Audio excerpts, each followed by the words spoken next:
Hi, I'm Carter Wilson, best-selling author and writing coach, and welcome to Motivations for Writers.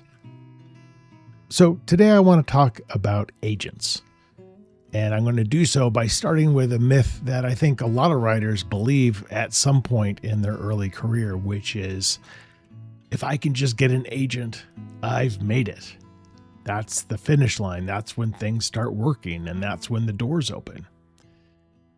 And I get it, because getting an agent is hard. And, I think to a lot of different writers, it feels nearly impossible, because that agent often feels like the gatekeeper to everything else.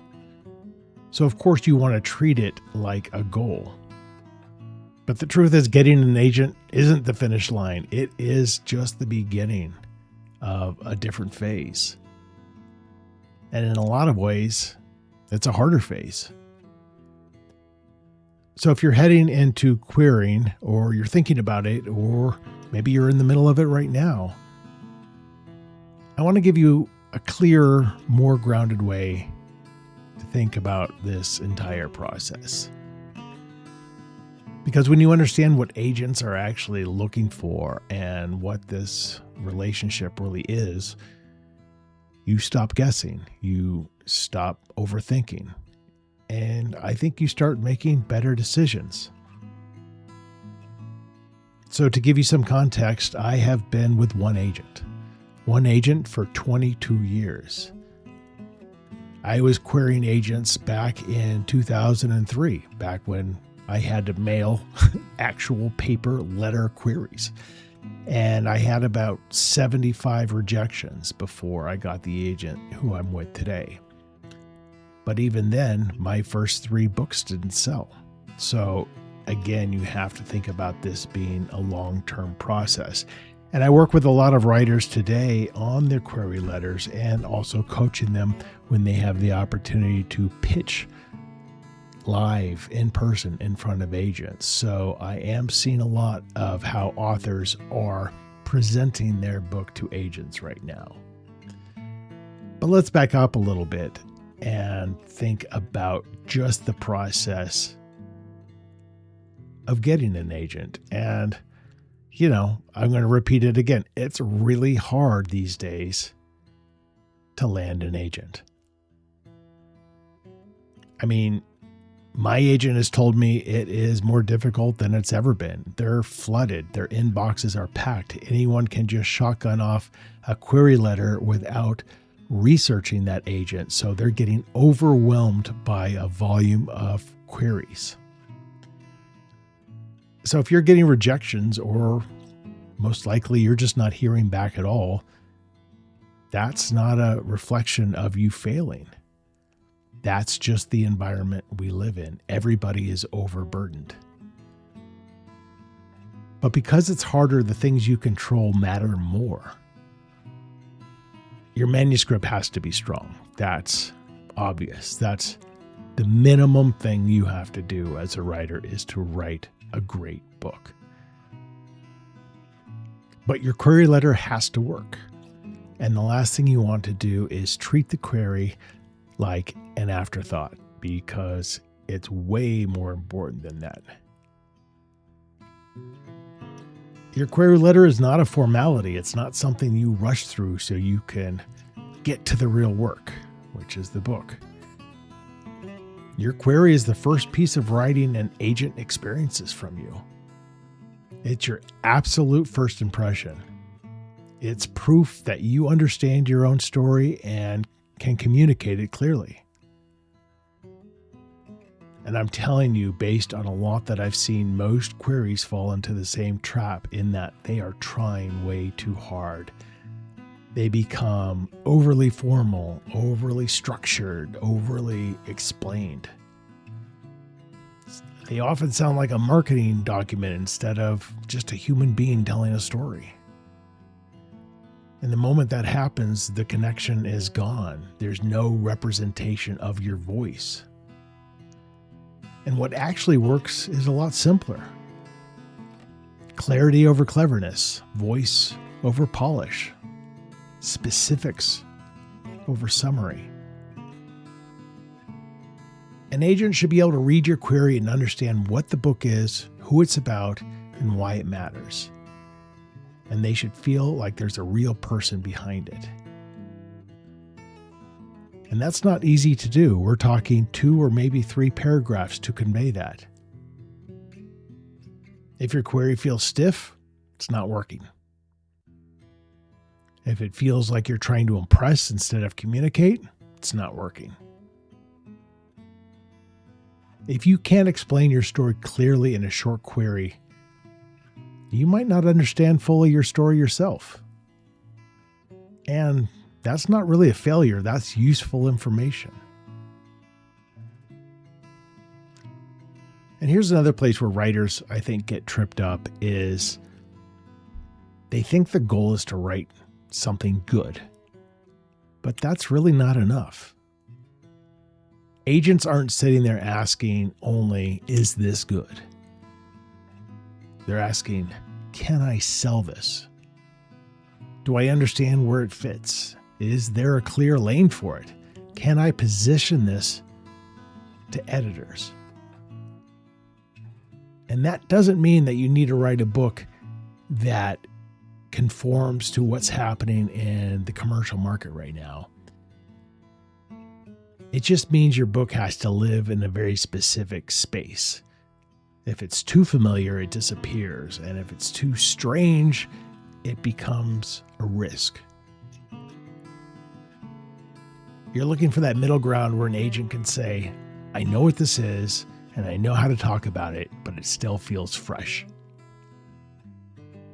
That applies to your manuscript, and it absolutely applies to your query.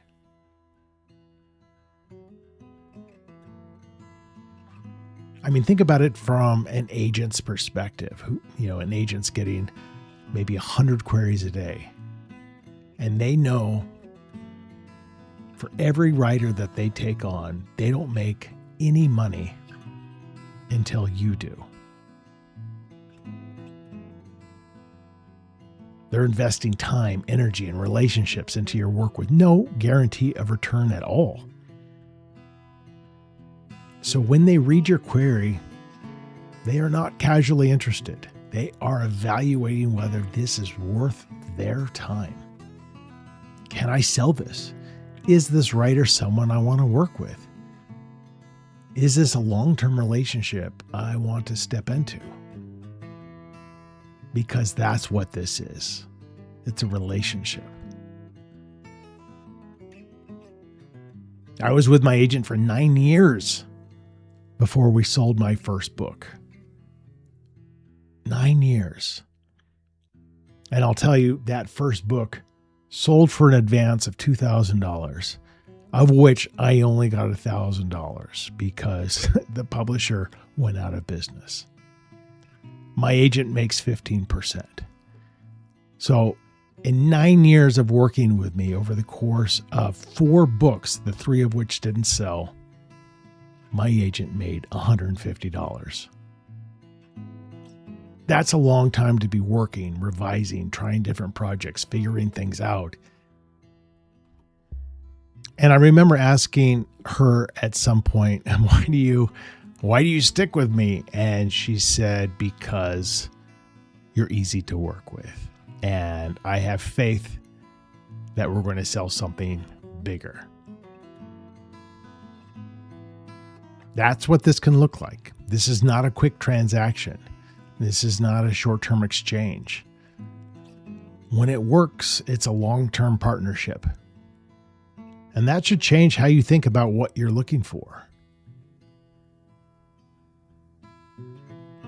And I think the other thing that surprises writers is that getting an agent does not mean your book will sell. Like I said, my first 3 books with my agent didn't sell. But I have such a joy of writing, I wanted to keep storytelling, so I didn't give up. Getting an agent does not mean your career takes off. It does not mean things suddenly get easier. You're still doing the work. You're still revising. You're still going through rejection, just at a different level. You're still trying to find the right project that connects. And all the while, hopefully, you're still learning, you're getting better, you're honing your craft, you're finding your voice. So if you're treating getting an agent like the moment everything clicks into place, you're setting yourself up for frustration.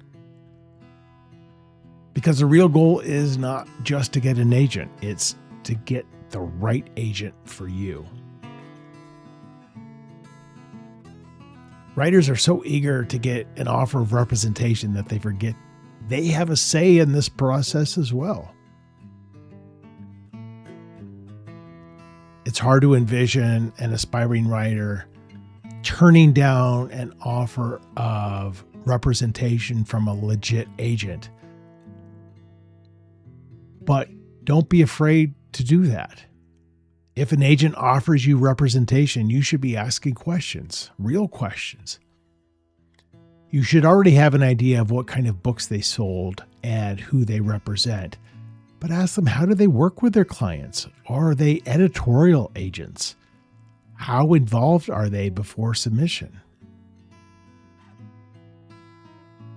What happens if the book doesn't sell? Will they be willing to stick by you as you write another one? This isn't being difficult. This is being professional, because not all agents work the same way.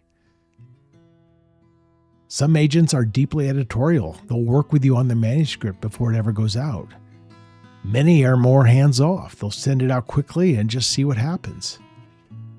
Some are incredibly invested in long-term development, and some are more transactional. You need to know what you're stepping into, because the wrong fit is not neutral. It can stall your progress. And I know plenty of writers who have switched agents multiple times before finding the right one. That's just part of the process too. Now let's talk about one of the biggest opportunities you have. If you ever get the chance to pitch an agent in person, take it seriously. Because this is where you can separate yourself quickly. When an agent is reading your query, they're just seeing your words. When you're sitting across from them, they're seeing you. That makes a big difference. They're not just evaluating the idea, they're asking, can this person talk about their work clearly? Do they listen? Do they feel grounded? Do they feel collaborative? How is their energy? They'll have a sense about you, and if that sense is positive, that can elevate you above an already strong query. Because at the end, agents aren't signing a book, they're signing a person. And I work with a lot of writers in preparation for pitching agents live in person. And a mistake I see a lot is they treat pitching like a performance. They rehearse it, they script it, they try to get every word exactly right. Or, God forbid, they actually sit there and read their query letter to the agent. And the moment any of it feels scripted, you lose that connection. So keep this simple. Know your hook, know your story, then talk like a human. You're not delivering a monologue, you're having a conversation. You might only have 5 minutes with an agent. You should only pitch for half of that time. Leave time to talk. Leave time for them to ask questions. This entire process can feel overwhelming because so much of it is out of your hands.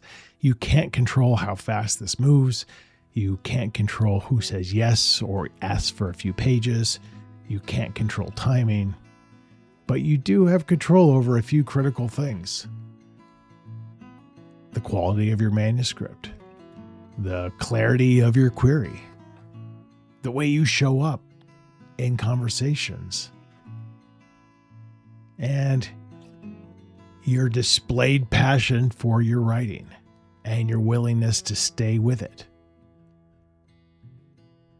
That last one really matters because a lot of writers stop too early. They take the rejections as a final answer instead of part of the process. Again, I went 9 years and 3 books, and all I got for my troubles was one agent and a lot of publisher rejections. If I had stopped then, I never would have gotten to where I am now. So let's come back to the myth. The goal is not just to get an agent. The goal is to build a career. And that requires patience and clarity. It requires understanding that every step of this process matters. And I'll admit it too, it requires luck. But you can control that luck. Your query matters. Your conversations matter. Your choices about who you work with matter.